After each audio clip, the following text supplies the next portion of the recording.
Chapter 26 of Just Stories, The Kind That Never Grow Old by Winfred Hurst, SDS. This Spurvox recording is in the public domain. Recording by Maria Therese. Who was the lady? It was in the 6th century and in the city of Constantinople. Yes, that's when and where it happened, the extraordinary thing I'm about to relate. It has to do with Jesus in the Blessed Sacrament, and with somebody else. There was what we would now call a strange, though beautiful, custom in Constantinople in those days. Whenever fresh hosts were to be consecrated and placed into the ciborium, those that remained from the last consecration were given to young and innocent children. Children not old enough to commit sin, you know, and so fitting abodes for the all-holy God. Now it happened that somehow or other a little Jewish boy was among the other children one day, and he, too, received the Blessed Sacrament. As a result, he returned home from school somewhat later than usual. When his father asked him the cause of his delay, he simply told him everything, not thinking that he had done anything wrong. Of course, he hadn't.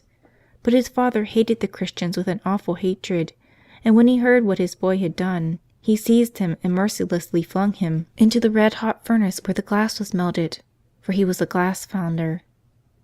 How his mother wept and wept when she learned what had happened to her dearest boy. Distracted with grief, she wandered about the house, filling it with her bitter lamentations.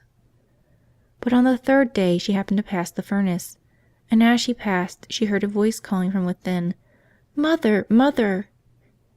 Throwing open the door in unutterable astonishment, she beheld her boy seated in the midst of the flames, not at all injured, looking just as fresh and fair as could be.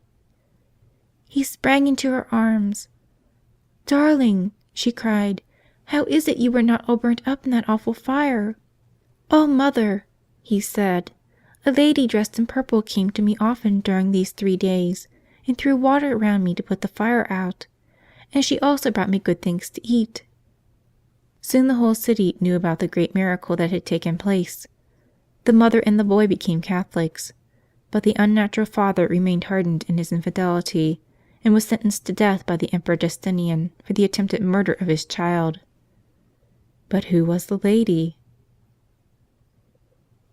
End of chapter 26.